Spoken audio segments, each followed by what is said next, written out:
আজকের ভিডিওতে আমরা জানব কুতুব মিনারের আজীবন দরজা বন্ধ কেন, সেই দরজার ভেতরে রহস্য কী। রহস্যের কাছে বিজ্ঞানও ব্যর্থ, এমন অনেক উদাহরণই আমাদের জানা। যেসব ঘটনা রহস্যে মোড়া, শত চেষ্টা করেও এসব অলৌকিকতা ভেদ করা হয়তো কোনো মানুষের পক্ষে সম্ভব নয়। 1984 সালের 4 ডিসেম্বর প্রায় 400 মানুষ কুতুব মিনারের মধ্যে প্রবেশ করেছিল। তারা সিঁড়ি দিয়ে ওপরের দিকে উঠে যাচ্ছিল। এদের মধ্যে বেশিরভাগই স্কুলের বাচ্চা। এই মিনারের সিঁড়িগুলি এতটাই সরু যে পাশাপাশি দুজনও চলতে পারে না। মিনারটির বিশাল উচ্চতার জন্য এর ভেতরে প্রায় 379 সিঁড়ি রয়েছে। এমনকি এই মিনারের ভেতরে সূর্যের আলো প্রবেশেরও কোনো ব্যবস্থা নেই। ভিতরের অন্ধকার দূর করার জন্য অবশ্য বিদ্যুতের আলোর ব্যবস্থা ছিল। সেদিন হঠাৎই সেই আলো বন্ধ হয়ে যায়।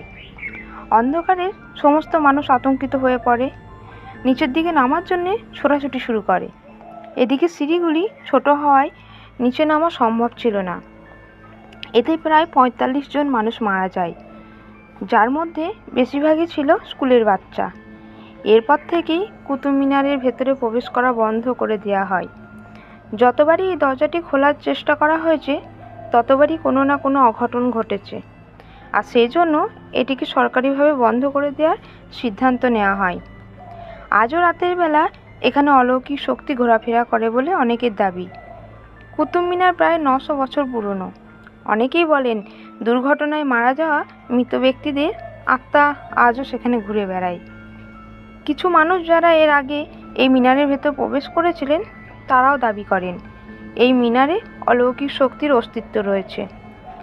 আপনি যদি এই মিনারের ভেতরে প্রবেশ করেন, তাহলে আপনার মনে হবে যে কেউ যেন আপনার সঙ্গে হেঁটে বেড়াচ্ছে।